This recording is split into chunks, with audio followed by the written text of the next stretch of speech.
Welcome to POTUS 2016, where we call the presidential horse race and pour cold, hard facts on the overheated campaign rhetoric. I'm Brian Lehrer. Today, to what extent does gender trace the fault line separating the candidates? First, though, 4 headlines. 1. Bernie Sanders has appointed his representatives to the Democratic Convention Platform Drafting Committee.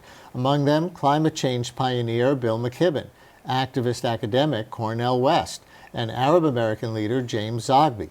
2. Hillary Clinton has said no to a Fox News invitation to debate Bernie before the California primary. He said yes. 3. Donald Trump is throwing old mud, including the discredited rumor that the 1993 suicide of Clinton close friend and aide Vince Foster was a murder. It wasn't. And 4. Returning mud. Clinton supporters released an ad implying Donald Trump hoped for a housing crash before it happened so he could make money off it. Now, on to the numbers game. Though Bernie Sanders is still a wild card, pollsters who are convinced of a Trump-Clinton race are busy predicting the result. This week, it looks neck and neck between 2 old Derby winners, Secretariat of State, and American, well, Pharaoh. The race is indeed getting tighter, and it appears that Hillary Clinton is losing her lead in general election polls. The Huffington Post pollster average, which filters polls by quality, shows that after leading by more than 5 percentage points on May 6th, Clinton now leads Donald Trump by less than 2 points nationally. Certainly, party unity has been a factor. By looking at the trend line, notice how Trump's average, the bottom line shown in red, begins to head north on May 6th, just 2 days after his final primary opponent, John Kasich, abandoned ship. Ever since Trump has been quickly consolidating the GOP under his gold-plated moniker. On the Democratic side, however, Hillary Clinton still has yet to woo roughly a third of Sanders voters, according to a recent New York Times poll. This, though she remains a few million votes ahead of Bernie and is projected by poll watchers at 538 to win the required number of delegates by June 7th, even before polls close in California. New Jersey might put her over the top when its polls close at 8 o'clock Eastern Time. But the election is more than 5 months off, and those general election polls showing Trump rising and Hillary falling are pre-convention polls which have not been very predictive historically. But Democrats might take comfort from the electoral map. It has gotten more stable over time. Each year, there are fewer swing states and less swaying back and forth each year from blue to red. Because of this resistance to change in the map, Democrats are perceived to have a significant edge. The question now becomes, can Donald Trump redraw the election map? According to electoral tracking site 270towin.com, a project that uses recent polling data as well as 2012 election results to predict how each state will vote this November, Republicans must win 131 electoral votes from 12 undecided states, while Democrats will only need 3 of those votes to get to 270. Need more reassurance, Democrats? Just look at the UK betting site Betfair, where more than $16 million has been wagered on the outcome. Hillary's odds are twice that of Donald's to win the White House. Still, according to elections expert John Sides, writing for the Washington Post, the broader fundamentals do potentially exist for there to be a uniform swing of states over to the Republican side. But many still aren't convinced that a much maligned candidate like Trump can close the deal for Republicans. Surely it will not happen without the help of one group with whom Trump has very high unfavorability ratings and since 1980 has represented more than half of election voters. Women. In 2012, women voted almost 4 percentage points more than men. All right, let's discuss all this with a focus on women voters. If women were ever a voting bloc, they certainly are not in 2016. This year, women diverged left-right, young-old, urban-suburban, married-single, and within racial groups. So are there even such things as women's issues? And to what extent is the Trump-Clinton fight a gender battle?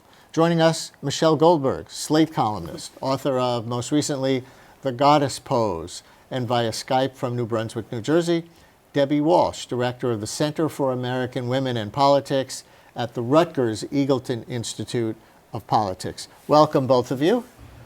Thanks you. for having us. Michelle, let me get your take first on Bernie Sanders and the Platform Committee appointees. That news, some big names that we rarely see on platform committees, which almost never make the news. John Zogby, Cornel West, Bill McKibben. Yeah, Cornel West is maybe the most surprising. I mean, I believe that he's been a supporter.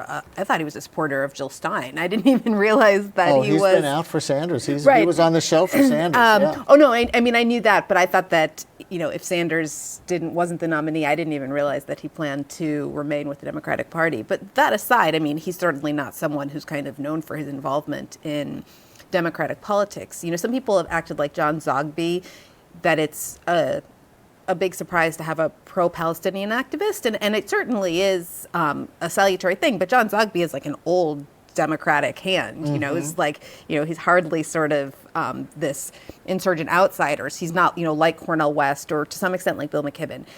So I think on the one hand, Cornel West has been very critical of President Obama. Cornel West, in a way, that's really, to some extent, I would say that this proves everything that's good about Bernie Sanders' campaign from the point of view of, someone who's a kind of liberal Democrat who would like to see the party move leftwards and who's been, even if I'm not supporting Bernie Sanders, has been happy to some extent that he's pushed the party to the left. And I think that this is certainly a sign of that you're going to have these voices drafting the platform.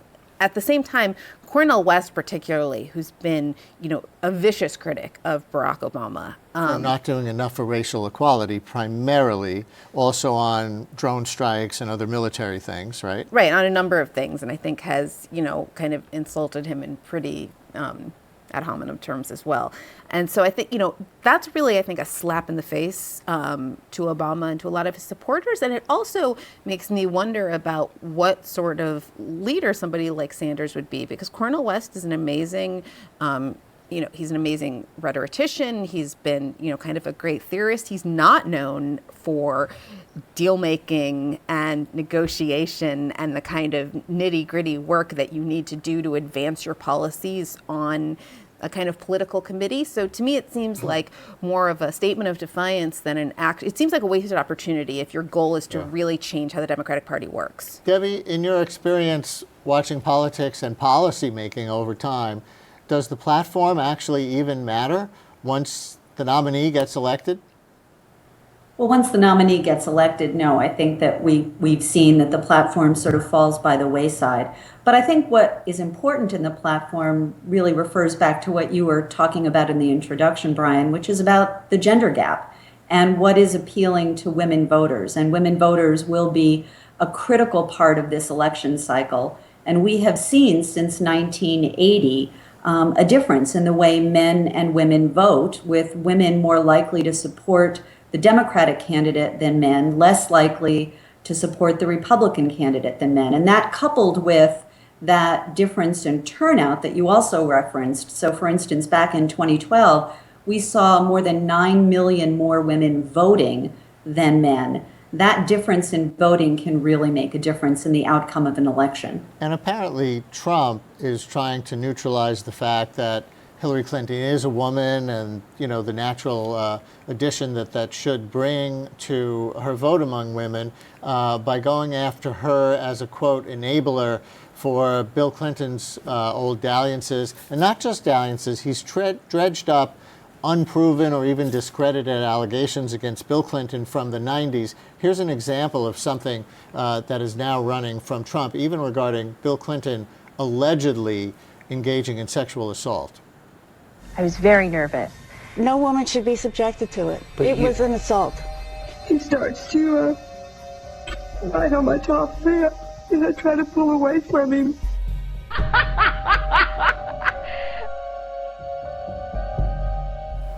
Debbie, I'll stay with you for a minute. Do you think that rubs off on Hillary Clinton politically?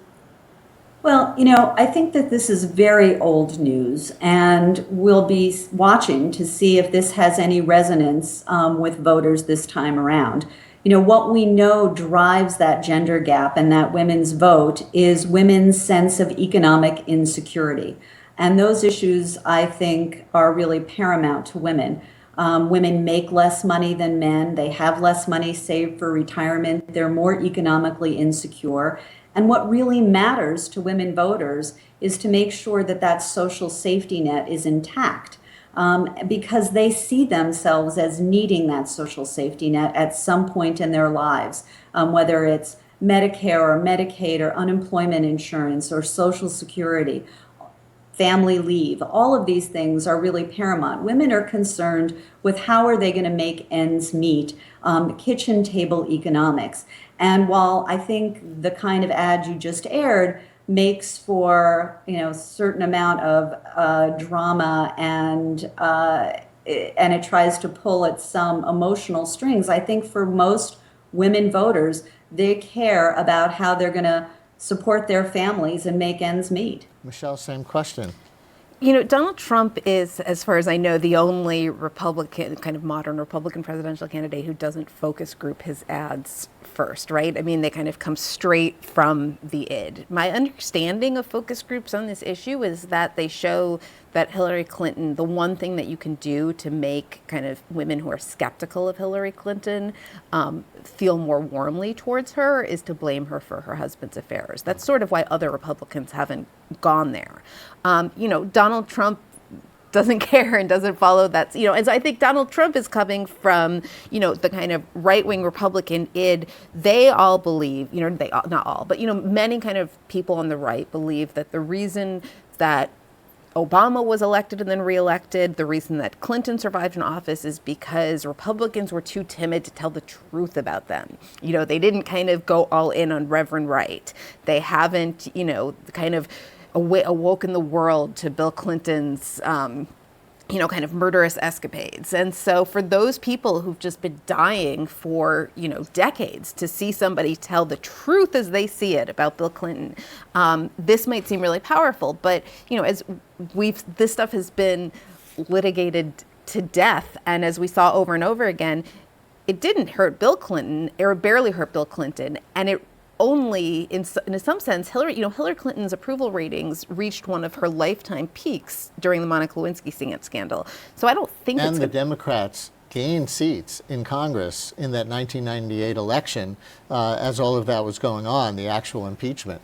And the thing that they're not supposed to gain seats. The party in power in the White House is not supposed to gain seats in a sixth-year midterm election. Right. But I want to go on and play a Hillary Clinton ad against Donald Trump that plays on his gender weakness, and it's going to be obvious what this is. Check it out.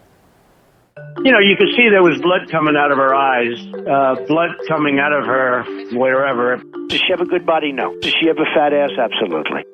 You like girls that are 5'1", they come up to you know where. If Ivanka weren't my daughter, perhaps I'd be dating her. I view a person who's flat-chested is very hard to be a 10. And you can tell them to go themselves. Does Donald Trump really speak for you? Priorities USA Action is responsible for the content of this advertising. Debbie, have you seen that before? Oh, yes. I've seen that.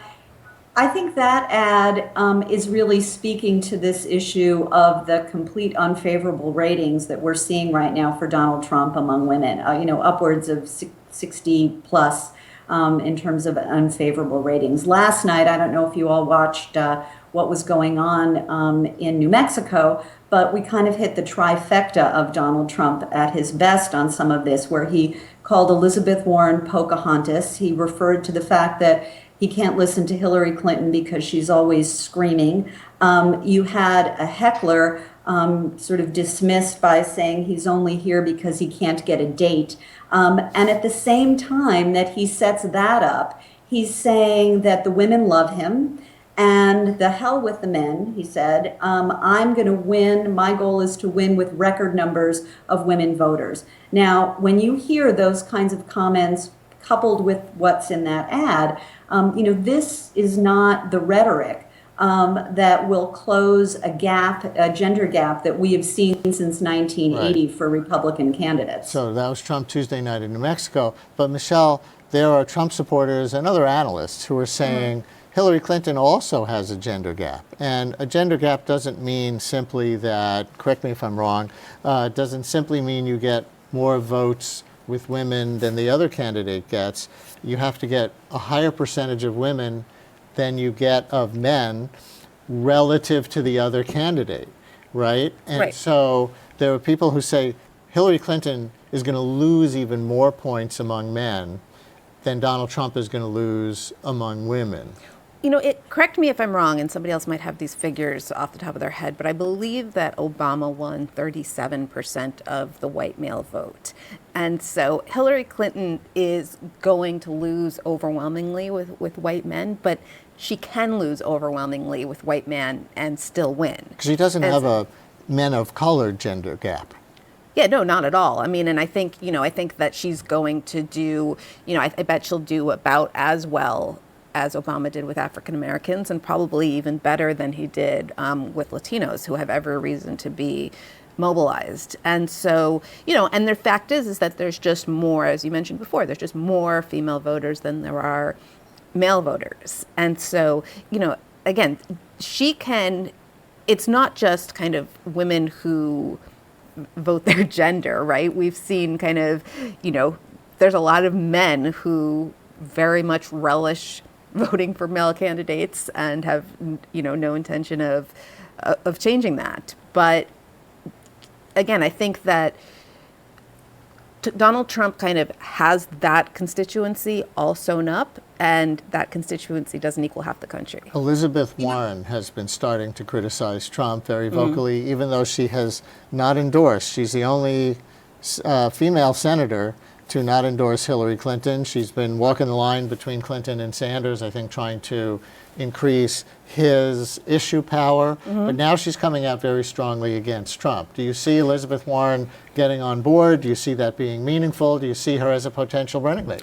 I mean, there's nothing in the world that I want more than for Elizabeth Warren to be the vice presidential nominee in this race. And I've written that. I think that it would, a lot of the problem with Hillary Clinton's numbers vis-a-vis Trump right now are the fact that she hasn't consolidated the Democratic Party in the way that Trump has consolidated the Republican Party.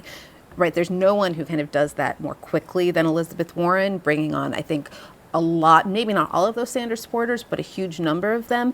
There's also the fact that Hillary Clinton has been around so long that some of us kind of feel like she's already been president. The prospect of the first woman president isn't as exciting as it might be with somebody who kind of came out of nowhere.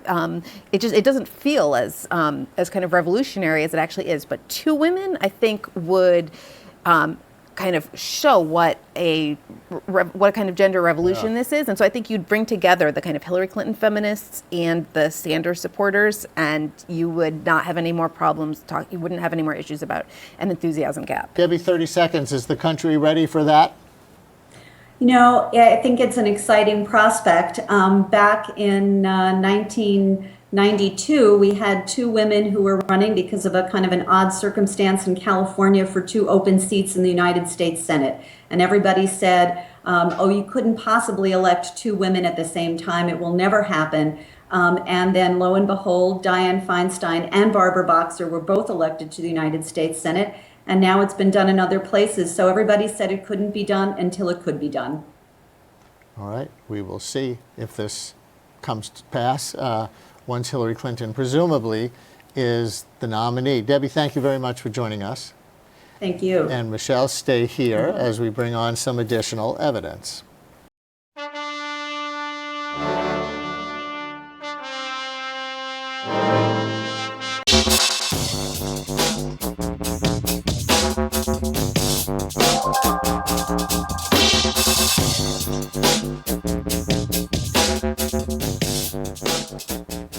Time for evidence-based politics, where we pour cold, hard facts on the overheated campaign rhetoric. Among the world's developed countries, the USA is unique in that it fails to guarantee paid leave for workers who get sick or need time off to take care of family members. The 1993 Family and Medical Leave Act does guarantee that employees can take time off from larger institutions, but it doesn't guarantee pay. And President Obama did sign an executive order last year mandating paid leave for federal contractors. But it's localities which have done the most. 5 states, along with the District of Columbia, Puerto Rico, and cities including San Francisco and New York, have enacted paid sick leave, and some states now have paid family leave laws. Paid leave hasn't become a hot issue like immigration, but it has come up in the presidential campaign. Here are Hillary Clinton taking a stand and Donald Trump not exactly. I remember as a young mother, having a baby wake up who was sick, and I'm supposed to be in court because I was practicing law. I know what it's like. And I think we need to recognize the incredible challenges that so many parents face. Well, it's something that's being discussed. I think we have to keep our country very competitive, so you have to be careful of it. But certainly there are a lot of people discussing it. Yes, people are discussing it. And here is Bernie Sanders addressing sick leave in the context of the 2016 federal budget. I don't know about you, but I am not enthused about walking into a restaurant with somebody who may have the flu or have some other problem serving food or preparing food. I don't think that's a terribly healthy thing for this country. So contagion is one issue. What else is at stake for American workers? What, for example, are the health implications for workers and families who lack family or sick leave coverage? Joining us via Skype, Patricia Stoddard-Dare, Associate Professor at the School of Social Work at Cleveland State University in Ohio. Her study in the March issue of Health Affairs is called Those Without Paid Sick Leave Less Likely to Take Time Off for Illness or Injury compared to those with paid sick leave. Professor, welcome. Thank you. What sorts of behaviors were you measuring in this study? Yeah, so in our study, there's actually a very limited body of research that's looking at health behaviors in relation to paid sick leave status. So in our study, we were looking at delays in care and foregone care for both the adult worker and their family members. We were also looking at ER usage, and we were looking at whether or not people attend work when they're sick, and if they're more likely to attend work when they're sick if they do or do not have paid sick leave. How much difference does paid sick leave make when controlling for the variables of when people take time off and when they don't? Because it's not the only thing that matters, right? Right, yeah. So we did control for pretty much everything in the kitchen sink that you can imagine would also be a factor here. So in terms of taking time off work when sick, we found that those who have paid sick leave are more likely to take time off when sick, and that is in support of public health goals. Getting back to Bernie Sanders' point of not wanting to be fed a cheeseburger by someone who's sick at work, who might have a contagious illness. So what we found is those who have the paid sick leave benefit, they're more likely to take 1.5 days more in a given year. And there are some variables looking at your study that surprisingly did not come into play, like educational attainment. Well, educational attainment is important in terms of whether or not people have paid sick leave or if they don't have paid sick leave. But our outcome variables that we were looking at were delays in care and foregone care. And so in terms of education, what we found was that I think one of our surprising findings was that whether or not people were educated or well educated or whether they were not well educated, both of those groups experienced delayed and foregone care if they didn't have paid sick leave. What about the implications for business? If your study finds that those with paid sick leave are more likely to take more time off from work, does that mean there is going to be a cost to business, which the business lobbies complain about, in lost labor hours? So there already is a cost to business when they have employees that are sick. So there's a concept called presenteeism, which is actually very costly for businesses. So presenteeism is when workers show up for work when they're ill, and they're going to have errors in production, they're going to have decreased productivity, there's actually higher turnover among sick workers. So businesses are already contending with that. So I think when you want to be considering the total cost of considering a paid sick leave bill, we want to do a cost-benefit analysis looking at the cost savings from reducing presenteeism. Michelle, you have a question for Professor Stoddard-Dare? To me, this seems so incredibly intuitive, right? I mean, I guess because if you have paid sick leave, you take more time. Of course. I mean, of course, kind of whether you're educated or not, if you are going to take a financial hit, if you get sick, you're going to kind of try not to do it, take time off to go to the doctor.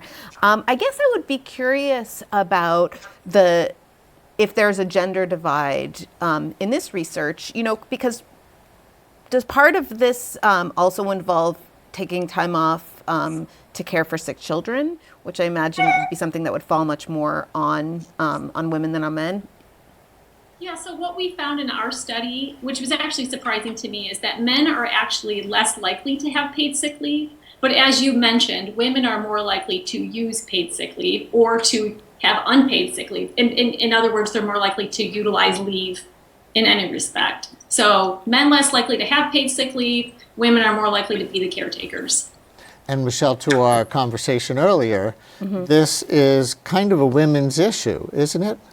Right, and it really shouldn't be, kind of in a better world, in a better world, both, women and men would be equally likely, particularly to take time off to care for children, but we know that in the world that we live in, yes, this is a women's issue. And I think that this goes back to, what the previous guest was saying, which is that for all this demagoguery about Bill Clinton's affairs and, kind of all the smoke that Donald Trump is trying to throw up in his sort of Wizard of Oz campaign, in the end, women are voting their economic interests. And it's pretty clear that, this is one of those things that is going to have like real material repercussions on their lives, depending on who wins this election. And Professor, briefly, because it is so intuitive that if you have paid sick leave as a benefit, you take more time off from work, what do you think you demonstrated with this study that really has implications for policy? Yeah, I think that the real implication for policy, I think we've already demonstrated pretty clearly in the literature what the problem is in terms of people are sick, people are spreading contagious disease in the workplace, people need to take time off to care for their children. And so what we're first demonstrating is looking at the public health impact of not having paid sick leave, and then also for the workers, the delay in care and the foregone care, not only for themselves, but for their family members. Well, thank you very much for joining us from Cleveland today. Michelle Goldberg, thank you very much. And that's POTUS 2016 for this week. We're here each week at this time calling the presidential horse race and pouring cold, hard facts on the overheated campaign rhetoric. No primaries until the weekend after Memorial Day. Enjoy the holiday weekend, but do take a moment to remember those who have died serving in our country's armed forces. That, after all, is what Memorial Day is really about. I'm Brian Lehrer. Thanks so much for watching.